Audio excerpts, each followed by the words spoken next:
Un gusto saludarlos en nombre de la Comisión de Presentación del Informe del Estado de la Nación. Nos encontramos hoy acá compartiendo con don Jorge Vargas Cuyel. Él es el director del programa del Estado de la Nación y vamos a conocer algunos de los datos y análisis que se ha hecho durante el año 2011 sobre el informe número 18. Y hemos llegado a la posibilidad de hacer este programa para emitirlo a través de diversos canales de comunicación e internet, gracias al apoyo que nos ha brindado la Universidad Estatal a Distancia, a la unidad de audiovisuales, a la unidad de mercadeo y comunicación de la UNED, así como al trabajo de producción que ha asumido la periodista Carol Ramírez Chinchilla, quien nos ha habilitado para poder llevar a cabo este espacio. Don Jorge, muy buenas tardes, gracias por atender la llamada y poder compartir con hoy este tema que es de tanto interés para nuestro país. Muchas gracias por invitarme y espero que sea una bonita conversación. Vamos un momentito a un espacio publicitario y ya volvemos con todos ustedes.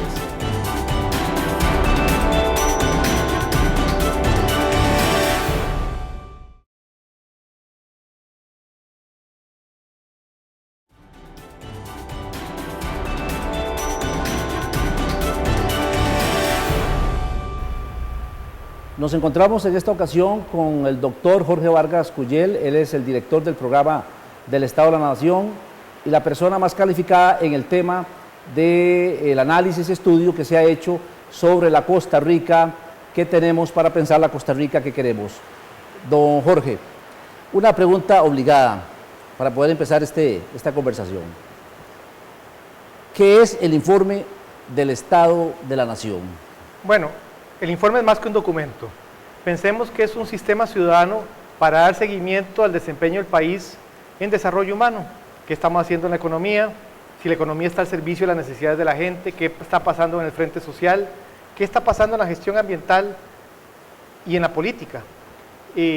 Son investigaciones, para eso trabajamos cada año con más de 50 investigadores de distintas universidades, fundamentalmente de las universidades públicas, pero al mismo tiempo que hacemos eso, lo acompañamos con un proceso de diálogo y consulta para ver si los datos y análisis que estamos haciendo son acertados o requerimos otras cosas. Entonces, no hay que verlo solo como un documento, es un sistema que está al servicio de la gente para saber qué nos está pasando, para dónde estamos yendo, y que incluye, además del documento, incluye materiales de difusión, e incluye un sitio de internet, está el Facebook, hay un canal en YouTube, en fin, hay además materiales para escuelas y colegios de carácter didáctico. Es todo un conjunto de productos que nacen de ese acompañamiento entre investigación y diálogo. Entonces, un informe, cierto, un documento, 50 investigadores, pero discuten durante el proceso casi 300 personas. Eso es el informe, más que un informe, y es una paradoja, pero es cierto.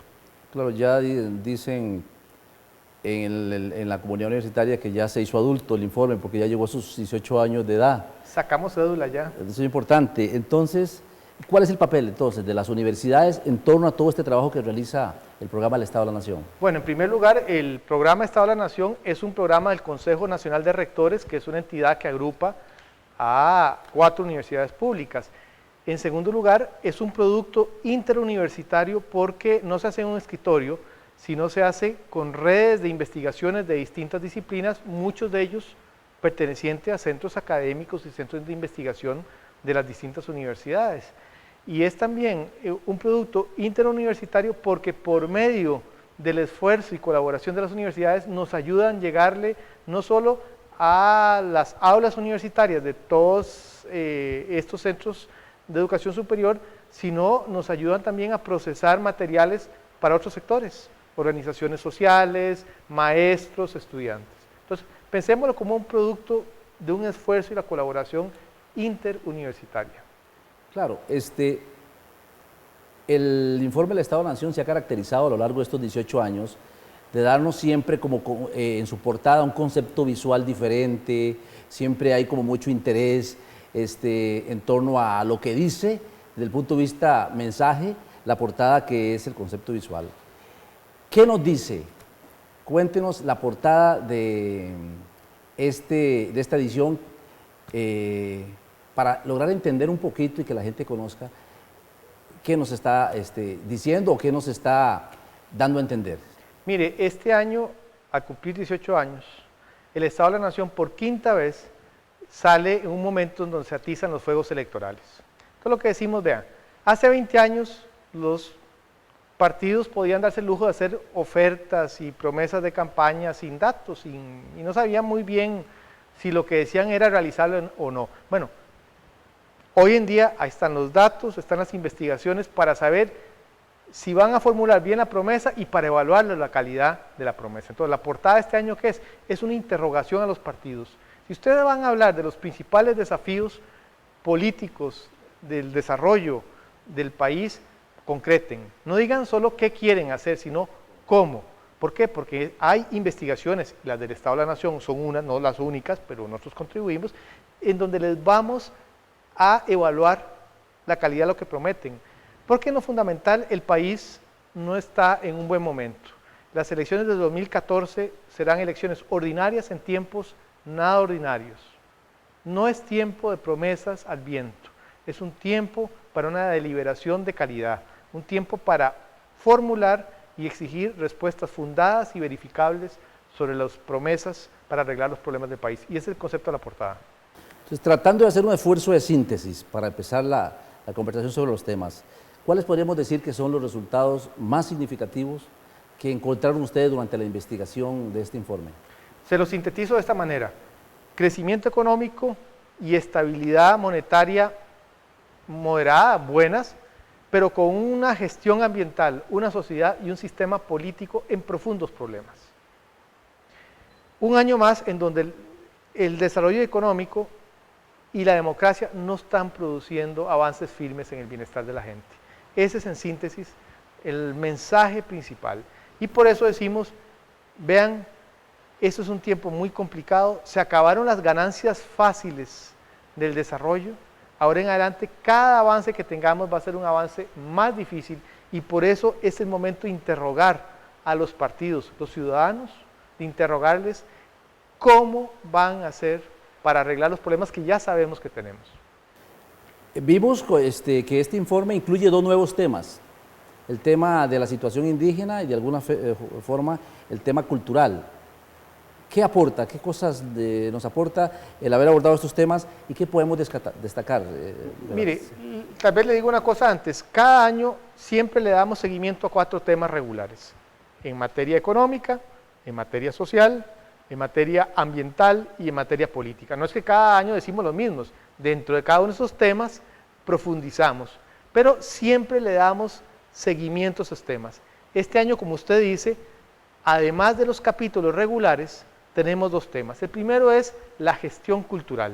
En el año 2003 habíamos hecho un esfuerzo para meter el tema de la cultura dentro de las investigaciones sobre el desarrollo humano. Este año pudimos trabajar mucho más, ya hay más información, pudimos saber, por ejemplo, qué se está haciendo en el campo de la música, qué se está haciendo en el campo de las artes plásticas, qué se está haciendo para llegarle a la cultura a la población del país, no solo los que viven cerca de San José, qué se está haciendo para preservar el patrimonio nacional, y entonces damos cuenta de los avances que hay ahí, pero al mismo tiempo de las profundas limitaciones que estamos teniendo en el ámbito de la producción cultural, ¿verdad? De una producción cultural que efectivamente se convierte en un patrimonio de todos. Yo creo que es muy interesante analizar eso. Tratamos de hacer un primer esfuerzo también de rescatar qué aporta del sector privado en esta materia. En el campo de los indígenas, eso hay que decir que fue una propuesta de la Defensoría de los Habitantes, que es uno de los socios del programa Estado de la Nación. La Defensoría de los Habitantes vino y nos dijo, vea, es tiempo de saber, de responder una pregunta. ¿Qué se está haciendo en Costa Rica para tutelar y garantizar en la práctica los derechos de los indígenas? Entonces, ahí, por ejemplo, utilizamos el censo del año pasado para comparar las poblaciones indígenas, en qué situación están en relación con la población no indígena, y además la enorme diversidad de pueblos y territorios indígenas que hay en Costa Rica. 8 culturas, 24 territorios indígenas. Fíjese usted, aproximadamente el 2% de la población. ¿Qué encontramos sobre eso? Bueno, que en Costa Rica hemos ratificado los principales instrumentos de derecho internacional que reconocen los derechos indígenas, no andamos mal en el reconocimiento, eso no es de ahora, sino viene de hace rato, que los desarrollos más recientes en materia normativa ha sido sobre todo en la parte de decretos del Poder Ejecutivo, no ha sido tantas nuevas leyes, que hay una ley muy importante que está varada casi 20 años, tiene casi tantos años como el Estado de la Nación de estar varada, que es el tema de la ley de autonomía de los pueblos indígenas, pero que en general en esa materia Costa Rica está bien. En la parte institucional encontramos una enorme dispersión y duplicación de entidades. 24 instituciones tienen que ver directamente sobre esto, más 44 adicionales que de alguna manera su quehacer envuelve, pero son 66 instituciones sobre no hay ninguna autoridad que ponga orden, no hay información sistemática para saber lo que estamos pasando. Entonces lo que encontramos es que Costa Rica, si quiere responderse hoy en día cómo se está tutelando en la práctica los derechos indígenas, no puede dar una respuesta contundente y nosotros le vamos a dar seguimiento a ese tema porque nos parece que es inaceptable para una democracia madura como la nuestra. Claro. Conversamos con el doctor Jorge Vargas Coller, él es el director del programa del Estado de la Nación, sobre el lanzamiento del nuevo informe, el número 18. Hay un dato que nos encontramos, don Jorge, en el informe anterior que nos decía que los indicadores no daban una señal de crisis, pero que debíamos preocuparnos por el futuro inmediato para atender los nubarrones que se empezaban a dibujar. ¿Cómo podemos interpretar esto? Parece un oráculo griego eso, ¿no? Sí. No, mire, se lo pongo de esta manera, no estamos en crisis, es decir, alguna gente dice que el país está derrumbando porque se nos caen unos puentes, eso es cierto, pero en general no es cierto que estamos al borde del abismo, pero sí es cierto que hemos acumulado una serie de problemas muy complicados de carácter estratégico, diría, a los cuales no estamos dando respuesta. Le planteo 3. Primero, hemos podido consolidar un sector moderno de la economía, que está exportando como nunca antes en la historia, que es capaz de atraer casi 2.000 millones de dólares de inversión extranjera directa, que nos hace uno de los principales exportadores del mundo de exportaciones tecnológicas. Pero ese sector dinámico, una locomotora, solo emplea a menos del 20% de la población laboral. El 80% trabaja en otros sectores de la economía, ¿verdad?, que están bastante estancados. Mientras la productividad del sector moderno crece a casi un 9%, la productividad en los otros sectores anda en un 2%. Entonces se nos está fracturando el país. No por culpa del sector dinámico, sino porque hay un diseño que no hemos hecho. Bueno, eso nos está pasando factura. Y es una de las cosas que explica la desigualdad creciente. El problema. ¿Por qué se nos acumulan problemas? Porque hace rato que, por ejemplo, el sistema político empieza a aprobar leyes que reconocen derechos y no tienen contenido económico. Leyes que dicen, mire, Efraín, usted tiene derecho al ambiente sano. ¿Y a dónde está la plata para garantizar eso? Ah, no, la plata no se la damos. Entonces, hemos llegado a generar un portafolio de derechos sin darle recursos ni responsabilidades a las instituciones para poder cumplir con esos mandatos, y eso ha generado una profunda tensión entre demandas ciudadanos que dicen, mire, yo tengo derechos, la ley y la Constitución lo dice, y un Estado que dice, sí, los tendrá, pero yo no puedo. Entonces, eso es un segundo problema, y se nos está acumulando, y eso es una de las fuentes de descontento. Y en tercer lugar, se nos ha deteriorado la capacidad de hacer cosas en el sector público, en áreas estratégicas. Se nos surgió la crisis de la Caja de Costarricense de Seguro Social, que es materia muy delicada para este país. Entonces, por estas razones, porque se nos ha hecho una sociedad y una economía más dual, un sistema político que genera demandas que no puede luego enfrentar, y una gestión pública se nos deteriora. Entonces, no estamos en crisis, sí, porque seguimos creciendo, tenemos estabilidad en los precios, pero estamos acumulando en las bases de nuestra casa mucho comején. Sí, esto preocupa porque entonces nos lleva a ver qué sale en la investigación, en el capítulo de integridad, integración social y equidad. ¿Qué sucede con respecto a esta investigación? ¿cómo lo podemos ver en términos de aportes y en términos de amenazas? Mire, en términos de aporte, cuando uno usa el censo del 2011 y lo compara con el censo del 2000, que fue el último que teníamos, Costa Rica ha mejorado las coberturas de educación, de salud, de saneamiento, la calidad de la vivienda es mejor hoy que hace 11 años. Eso es cierto, por ejemplo. A pesar de la crisis de la caja, ha aumentado la cobertura de los servicios. Entonces, eso le damos seguimiento, tratamos de ver cuánto progreso tenemos y tenemos que concluir que ha habido progreso ahí. Al mismo tiempo, esto es un juego de claroscuros, ¿verdad? Más de grises que de blancos y negros.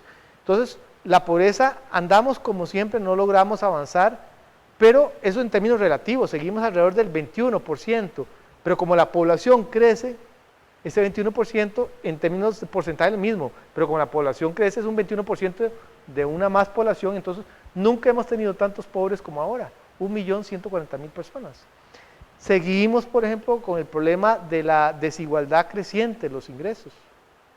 Ese es un problema, lo vemos por regiones, y por ejemplo la región Brunca es la más desigual de todas, la región allá por el Pacífico Sur, y finalmente, por ejemplo, una cosa que está clara, ya es claro que estamos empezando a recortar la inversión social. El Estado se le acabó la gasolina, ya no puede seguir expandiendo el gasto en educación, en salud, y entonces Costa Rica va a tener que tener mejoras muy sustantivas, tanto en la recaudación de ingresos fiscales como en la calidad de la gestión, para que esos recortes no se traduzcan en problemas para la gente más vulnerable. Don Jorge, pero si usted dice que estamos hablando de 1.400.000... 1.140.000. 140.000 personas en pobreza. Sí. Entonces hay una situación negativa de desigualdad.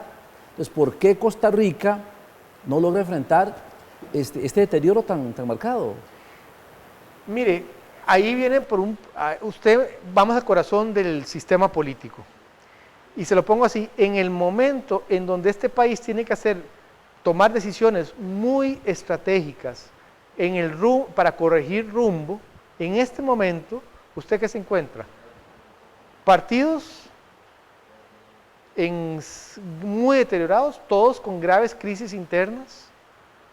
Se encuentra un poder ejecutivo debilitado, un Congreso que nunca ha estado más lento para aprobar una ley, que ahora dura alrededor de 28 meses en promedio en aprobar una ley. O sea que las leyes que están aprobando ahora no son las de este gobierno, sino en promedio del anterior. 28 meses, nunca ha durado tanto. Entonces, en el momento en donde más necesitamos un sistema político saludable, robusto, que pelearan pero que llegaran a acuerdos, es el momento donde el sistema político está en las condiciones, digamos, más malas, más incapaz de tomar decisiones importantes. Usted nos tocaba ahora el tema de la caja costarricense, del Seguro Social. ¿En qué aspectos debemos de poner cuidado para superar realmente la situación tan acongojante y que ha sido tema de reiterada comunicación en diferentes medios y espacios y de discusión a nivel de universidades? ¿Qué tenemos que hacer con respecto a ese tema en concreto? Bueno, en el 2011 finalmente los problemas de la caja afloraron como una crisis política que se ha seguido desarrollando. ¿Y por qué digo crisis política? Porque es por primera vez que se reconoce que aquí hay un problema que puede afectar el rumbo de la sociedad y donde actores políticos, el gobierno, la oposición, los movimientos ciudadanos empiezan a interesarse. ¿Qué encontramos ahí? Bueno, siempre se nos había dicho que había problemas en el lado de pensiones, pero que el sistema de salud, la parte del régimen de enfermedad, estaba sano. Bueno, de pronto descubrimos que no. El problema no es solo las pensiones, sino que el seguro de salud, que es la otra gran pilar de la caja, estaba seriamente comprometido. ¿Por qué? Bueno, por varias razones de corto y de largo plazo. En parte porque hoy es mucho más caro. Cuando usted tiene casi un 10% de la población adulta mayor, la gente usted cuando en esa condición no es un problema de una pastillita por una diarrea, usualmente ha cambiado el perfil epidemiológico de la población, es más caro atender enfermedades crónicas y cada vez más la caja tiene que atender eso, es cierto. Es cierto que ha habido un cambio demográfico asociado, entonces son tendencias de largo plazo. Pero también es cierto que dentro de la caja se han acumulado gravísimos vicios de gestión, con conflictos de interés con grupos dentro y fuera de la caja, proveedores de medicamentos, con personas o personal de salud que está dentro y está afuera, ¿verdad? Con además algunas, llamémoslo así, conquistas laborales que se excedieron, ¿verdad?, de lo que se podía pagar. Entonces ahí la caja resulta, entonces, por problemas de largo plazo y también por problemas de manejo de corto plazo, incluyendo la politización, la intromisión de gobierno en muchas decisiones de gobiernos de la caja, más errores que se tomaron en la última administración, como a una ampliación extraordinaria de la planilla de casi un 25% en un año. Bueno, eso es un cóctel, lo mete usted y hace un cóctel y no sabe nada rico. En la caja hay que decir que en el último año y medio, incluyendo hasta el 2012, ha adoptado una serie de medidas para sanear las finanzas, ha tenido un avance, pero lo que no se ha logrado meterle el diente es lo más importante, cambiar los sistemas de gestión de interna, gerencial y la prestación de servicios. Ahí está toda la tela que cortar en el mundo y eso es lo grave. El problema de la caja va para el rato. Conversamos con el doctor Jorge Vargas Cuyel, director del Programa del Estado de la Nación. Él lidera un equipo interinstitucional e interdisciplinario de profesionales, de académicos e investigadores, para poder investigar y tener datos importantes de la Costa Rica de hoy y pensar de alguna forma cuáles podrían ser las soluciones de la Costa Rica que todos nosotros deseamos. ¿Cómo se comporta la tasa de homicidios en el planteamiento del nuevo informe? Mire, le diría así, a veces la bruma del descontento no nos dejan ver avances positivos, y hay que decir que en los últimos 2 años en Costa Rica han bajado los índices de homicidio y los índices de robo y hurto. Han bajado de una manera importante. No sabemos si es una tendencia de largo plazo, pero hoy en día estamos mejor que 2 años atrás, y es una tendencia aleccionadora. ¿Qué cosas? Es todavía temprano para hacer una evaluación, pero ahí influyen varios factores. Ha habido un proceso de fortalecimiento de la policía, de las estrategias que la policía está aplicando entre unas partes. Puede influir también algunas estrategias de Poder Judicial, por ejemplo, los tribunales de flagrancia, que han disminuido la puerta giratoria que tenían algunos delincuentes, ¿verdad?, que sabían que hacían robos no muy importantes y salían libres poco tiempo después. Sí, pero todavía es temprano para saber exactamente por qué. Pero lo cierto es que sí podemos afirmar, y el informe lo afirma, que hoy estamos mejor que hace 2 años atrás, aunque peor que hace 12 años, es cierto. Pero digamos, podemos entenderlo, de que a menor tasa de homicidios, mayor seguridad. No, porque la seguridad también tiene un lado subjetivo, ¿verdad? O sea, digamos, nosotros veníamos en este crecimiento y logramos de repente hacer esto, ¿verdad? Pero eso no significa que la gente no se recuerda que hace 10 años o 20 años la situación estaba mucho mejor. Entonces, no necesariamente estas mejoras que hemos tenido al caer ciertos indicadores de homicidios, de robos y hurtos, se traducen en que la gente se sienta más segura, no necesariamente, porque también hay otros disparadores de la inseguridad que andan ahí. La violencia doméstica, que sigue siendo un problema, la violencia con medio de armas de fuego sigue siendo un problema. Lo que sí es cierto y sabemos es que mucho de la violencia delictiva está concentrada territorialmente en ciertas zonas del país, básicamente gran área metropolitana y Limón. Esas son las zonas más complicadas, y dentro del gran área metropolitana ciertas zonas. Pero le voy a decir, hemos mejorado, pero piense usted que en el año 1997, cuando se hace una encuesta, 14% de los hogares reportaban haber sido alguien del hogar víctima de un delito en los últimos 12 meses. En el 2008 había subido a un 28%. 2 años después se mide, y aunque no es estrictamente comparado, había bajado como un 20-21%. O sea, mejoró. No es estrictamente comparable con la del 2008, que nos había indicado un 28%. No importa. pero ese 20% es superior al 14% que tenía hace 14, 16 años, toda la gente se recuerda.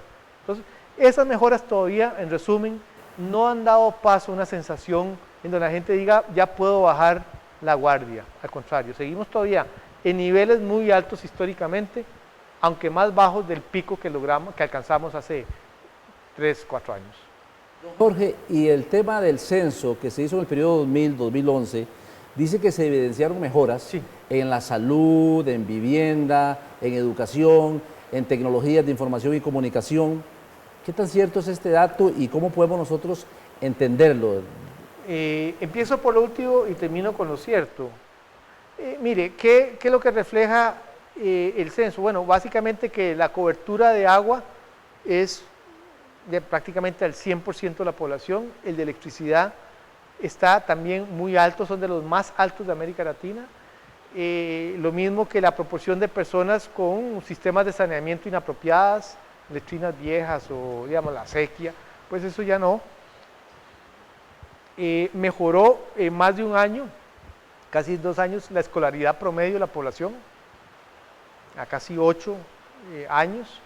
Entonces son indicadores que muestran que inercialmente hemos ido mejorando. En la primera década no fue una década perdida en ese sentido. Ahora, ¿qué tan cierta es? Es cierto, es lo más cierto que tenemos. Hay un margen de error, pero en general las cifras del censo, que por cierto vamos a ir a un simposio en donde el Estado de la Nación es coauspiciador junto con el INEC y otros centros de investigación universitarios, un simposio para analizar los resultados del censo. Pero en general, más allá de que hay problemas en algunas áreas y todo, es una medida bastante razonable, no necesariamente muy precisa, pero bastante razonable. Yo diría que sí había que acreditar certidumbre.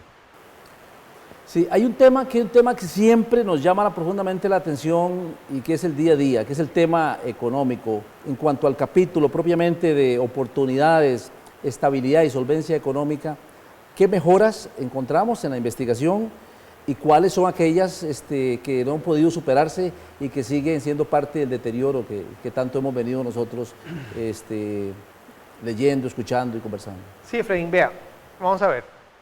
El año 2011 y parte del 2012 son años de crecimiento económico moderado, por ejemplo, mejor que la mayoría de los países de Centroamérica, en una muy buena pie, si usted lo compara con el resto de América Latina, es un buen crecimiento por encima del 4% del Producto Interno Bruto, que es la medida que se usa para ver el tamaño de la economía, de la producción de un país. Entonces crecimos moderadamente, mejor que muchos países de América Latina. Tuvimos la inflación más baja en varias décadas. Los niveles de precio variaron de manera mucho más moderada. El tipo de cambio se sostuvo, si bien en la banda inferior, pero se sostuvo. No hubo gran volatilidad. Al mismo tiempo se crearon muchos empleos. Fue un buen año, desde el 2001 no hubo un año con tanta creación de empleos. Ahora, no se pueden lanzar las campanas al viento, porque esos indicadores están a la par de otros que no son tan buenos. Por ejemplo, en promedio el ingreso de los hogares creció. En 2011, en promedio, repito, los ingresos de los hogares crecieron. Pero si usted lo descompone, usted tiene que los quintiles de más bajos ingresos disminuyeron sus ingresos. Más bien, los más pobres disminuyeron sus ingresos y la gente más acomodada aumentó. Entonces, en promedio estamos mejor. O en el área, por ejemplo, de la inversión extranjera directa, una excelente noticia. Llegamos a alrededor de 2.000 millones de dólares de inversión extranjera directa, un nivel muy bueno. Exportamos también récord, un récord así de exportaciones, bienes y servicios. Al mismo tiempo, ese dinamismo del sector más moderno de la economía, hubo grandes sectores que no se engancharon. Entonces, nosotros acreditamos los buenos resultados, pero siempre los ponemos en contexto, no por ser aguafiestas, sino porque la labor nuestra es ir más allá del puro dato y ver qué es lo que los rodea. Pero dice el informe que la solvencia económica está comprometida. Sí, porque hay un resultado muy negativo, que es en la parte fiscal del Estado. ¿Qué pasa? Una vez más, fracasa el intento de un gobierno para hacer una reforma fiscal que le permita dar más ingresos. Fracasa. En los últimos 20 años no hemos podido hacer nada importante en esa materia. ¿Y por qué? Porque hay resistencia, hay actores muy poderosos de muy diverso tipo que impiden un cambio en esa situación. Pero el resultado es que no alcanzan para pagar los gastos que tiene el gobierno, que son gastos muy inflexibles, entre salarios, pensiones, pago de deuda, se va la gran mayoría de los ingresos. Entonces, ¿cómo hacer? Entonces, el gobierno hace dos vías. Uno, o hay varias vías, mejorando los ingresos, o sea, cobrándole mejor a la gente, y el gobierno ha estado en eso y ha logrado cierto crecimiento, pero a puro pulmón no se logra. La otra cosa es endeudándose, y eso es lo que está haciendo el gobierno aceleradamente, a tal punto que la relación entre deuda pública y Producto Interno Bruto está subiendo rápidamente y llegando casi al umbral del 50% de deuda en relación al tamaño de la economía, que es el que se recomienda para Costa Rica. Se nos está acabando ese colchón. Cuidado. Entonces, ahí, pero seguimos en este momento con la tarjeta de crédito. Y la otra cosa que estamos haciendo es decir, bueno, si no podemos recortar salarios, no podemos no pagarle a la deuda que tenemos nosotros y no podemos quitar las pensiones, bueno, empecemos a recortar la inversión. Entonces, ahí es donde vemos que se recorta la inversión pública en áreas de educación, sobre todo. Entonces, ahora, y la otra cosa que podría hacer el Estado es mejorar la gestión y la eficiencia, pero eso es un proceso no fácil y no exente el problema. Entonces, ese complejo panorama fiscal ahora sí nos está alcanzando. Y ya vemos que se recortó y el año pasado cae la inversión social por primera vez en bastante tiempo. Se acabó la fase expansiva, se le acabó, pongámoslo así, la gasolina al gobierno en el mejor momento cuando más necesitábamos para universalizar, por ejemplo, la educación primaria. Por ejemplo, se aprobó la reforma constitucional de llegar al 8% del Producto Interno Bruto, estamos en un 7% de gasto en educación. Bueno, ¿y dónde va a salir ese 1% adicional? Sí, es muy preocupante. Como preocupante es el tema que sigue. El capítulo ambiental que analiza el informe, ¿qué nos dice el informe con respecto al tema ambiente, la huella ecológica? ¿Qué sucede? ¿Qué datos positivos nos dan o qué alarma nos presentan? Mire, en materia de gestión ambiental, que es lo que nosotros evaluamos, el 2011 y parte del 2012 no cambia en lo esencial algo que dijimos el año pasado. ¿Y qué es lo que dijimos? Que las fortalezas y los avances que hemos tenido en materia de conservación de la Agenda Verde no alcanzan para garantizar la sostenibilidad en el uso de los recursos humanos. Y déjeme descomponer esta afirmación, Efraín. En el 2011, por ejemplo, ampliamos el área de protección, bajo protección, sobre todo en el mar. Por primera vez hay una fuerte expansión en el área protegida marina. Se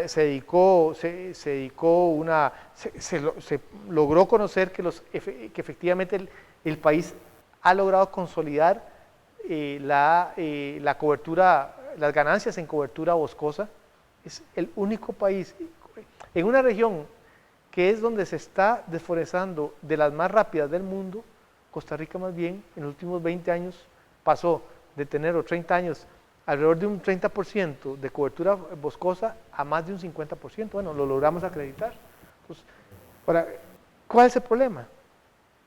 El problema no está dentro de los parques nacionales, el problema está que son parques y áreas protegidas, un 25% de territorio terrestre y un 3% de territorio marino que tenemos nosotros. El problema está fuera de eso. Entonces tenemos que, vea usted qué problemático, nunca hemos usado tanto combustible fósil para generar electricidad porque las fuentes limpias no están dando. Tenemos los, digamos, niveles de contaminación sónica, que son unas novedades que empezamos a medir en el informe, 5 veces del límite que recomiendas internacionalmente para que una persona pueda hablar y ser escuchada. Tenemos seriosísimos problemas de riesgo en nuestra infraestructura básica de población. Tenemos que la huella ecológica, que hoy en día, es decir,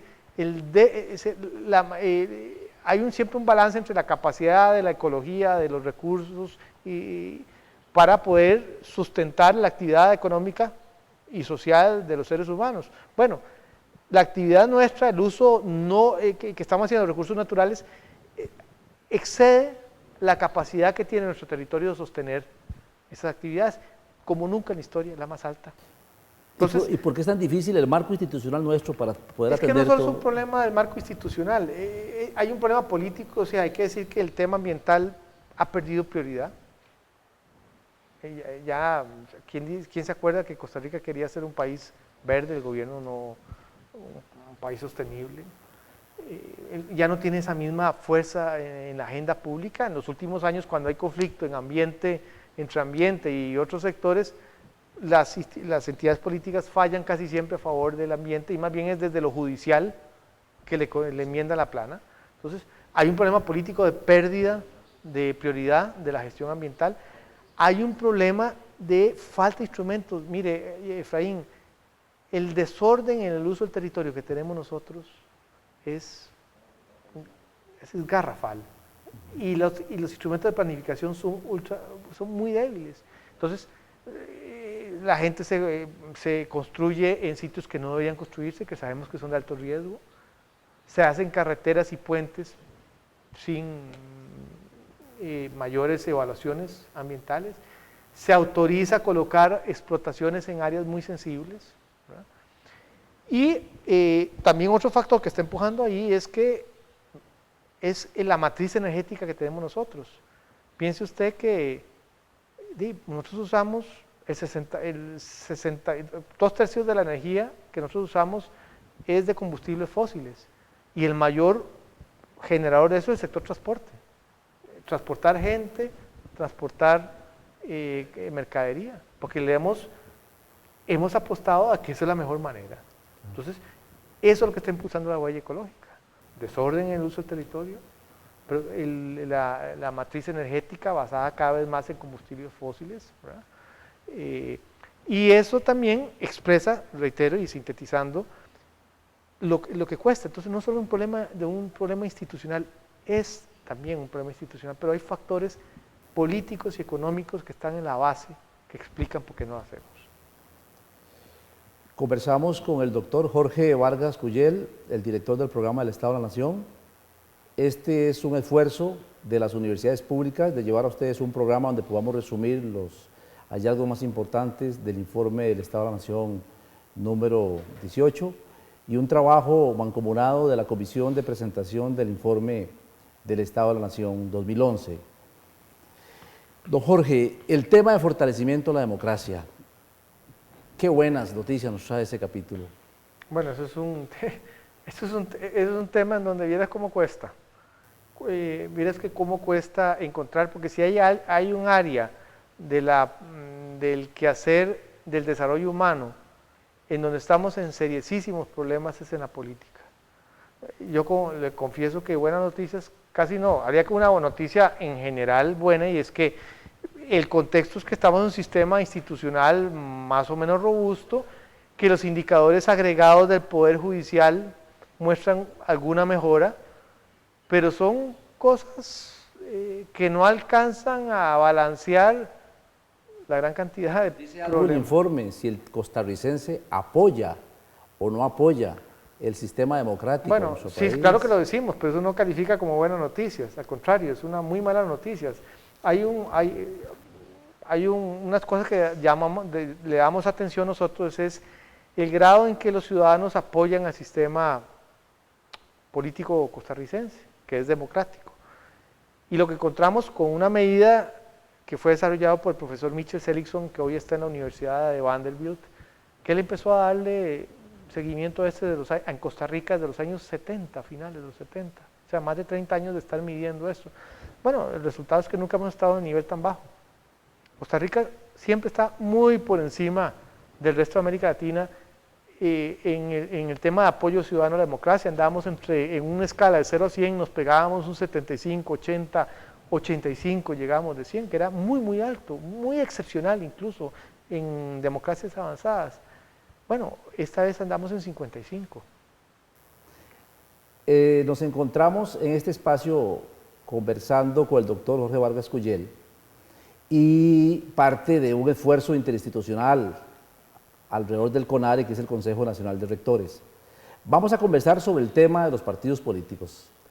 Vamos a un mensaje y ya regresamos para abordar este tema con nuestro invitado.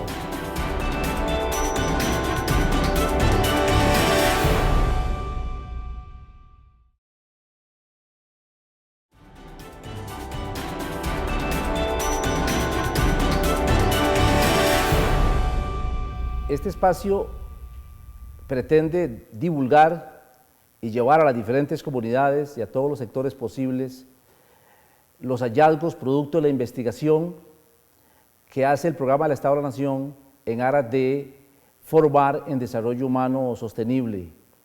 Este es un esfuerzo que hacen las universidades públicas para de una forma devolverle al país información que puede ser importante y que es importante para la toma de decisiones. Y vamos a entrar en un tema, en estos últimos minutos que nos quedan, que es el tema del sistema de partidos políticos. ¿Representan los partidos políticos, don Jorge, las demandas de los costarricenses? El informe ha venido diciendo, y este año también lo señala, que hay una tremenda erosión del sistema de partidos políticos en Costa Rica, en particular de las organizaciones partidarias y su vinculación con distintos sectores y con la población en general. Eso estamos realmente, si no en la lona, muy cerca de la lona. Hemos dicho además que ha habido un proceso de desalineamiento, o sea, de alejamiento de la ciudadanía de los partidos políticos, a tal punto que mientras que a principios de los 90 solo había un 3% de la gente que se declaraba sin partido, y abrumadoramente de ellos eran de 2 partidos, hoy en día, depende de la medición que usted haga, la encuesta que usa está entre el 40 y el 60% de la gente que dice que no tiene partido. Y hoy en día el partido que es más grande, alrededor de entre un 20 y un 25%, 20 o un 25% del electorado dice que se siente cercano, simpatizantes del partido. Entonces el grupo hoy en día, la gente está en la baranda, ¿verdad? Van a votar, sí, un día van a votar por este, otro día van a votar por el otro, pero una vinculación absolutamente fortuita y débil. Ahí lo dijimos y lo reiteramos esta vez, infortunadamente nos vamos a una campaña política en esas condiciones, y por eso la portada del informe de Estado de la Nación es una interrogación a los partidos, ¿verdad? Es un llamado a la responsabilidad política. No es el momento de volver a hacer una campaña como la de siempre, con mercadotecnia, prometiendo horizontes venturosos que nos van a llevar al paraíso. Esta es una campaña en donde partidos que están tan mal y tan desacreditados con la ciudadanía tienen que responder preguntas difíciles. Que no nos digan cuál es el panorama que quieren pintar. Todos queremos las cosas buenas, ¿no? Que nos digan cómo, por ejemplo. Si usted quiere disminuir la pobreza en Costa Rica, ¿cómo? ¿Va a nombrar usted una autoridad a cargo de todos los programas? ¿Quién? Si usted quiere, por ejemplo, disminuir las brechas de desigualdad de ingresos, bueno, ¿apoya o no una política de salarios crecientes? ¿Apoya o no cómo se va a formalizar a usted a la gran cantidad de trabajadores del sector informal? ¿Cómo? Si usted dice que quiere disminuir la huella ecológica, bueno, ¿qué cambios propone usted en el sector transporte por ordenarlos? ¿En qué plazo? Entonces, el Estado hace una batería de 61 preguntas a los partidos políticos, nucleadas alrededor de desafíos. ¿Por qué? Porque sentimos que los partidos están muy mal y se equivocan profundamente si creen que van a hacer otra campaña vacía y que con eso va a alcanzar. Y hay un aporte directo del Programa del Estado de la Nación y sobre todo el informe de este año a la ciudadanía para poder exigirle nosotros a los partidos políticos y a los candidatos electorales mayores propuestas en el campo electoral de mayor calidad. Sí, justamente identificando los desafíos que salen, no desafíos que me los saco yo del bolsillo, Jorge Vargas, ni el Estado de la Nación, sino hoy, esta semana, sino los desafíos que hemos venido investigando y identificando a lo largo de 18 años, y decimos, bueno, estos son desafíos. Y en cada caso, formulando esas preguntas complicadas y diciendo además, vamos a evaluar cuáles son las respuestas, las promesas suyas que vayan a hacer en campaña. Porque unas cosas que quisieron hacer el año entrante, decir, mire, esta es la calidad de la oferta electoral. Vea, a usted le están diciendo que va a disminuir la inseguridad ciudadana y que se va a comprometer, pero pintó la paloma, pero no abrió el piquito y que coma la paloma. A veces uno ve las campañas políticas y las propuestas y son más como, parecieran estrategias o campañas de mercadotecnia, que propuestas concretas que se puedan llevar a la práctica. Bueno, eso es lo que dice el Estado de la Nación. Tengan cuidado, ojo, el sistema político está muy debilitado, no es tiempo de lanzar promesas al viento. Y ahí, al vuelo, al viento, promesas irrealizables. Este es un momento, y por eso reitero una cosa que dije al principio, es un momento que vamos a unas elecciones ordinarias, porque somos una democracia madura, pero en tiempos que no son nada ordinarios. No equivoquen el clima ciudadano, que es un clima para nada, digamos, condescendiente. Aquí hay cabreo, perdone el francés, aquí hay malestar. ¿Verdad? Y hay que recuperar la fe en la política y en las instituciones. Y parte de eso es no solo hablar de lo bonito que quieren hacer, sino también de lo que efectivamente van a hacer y además de los sacrificios.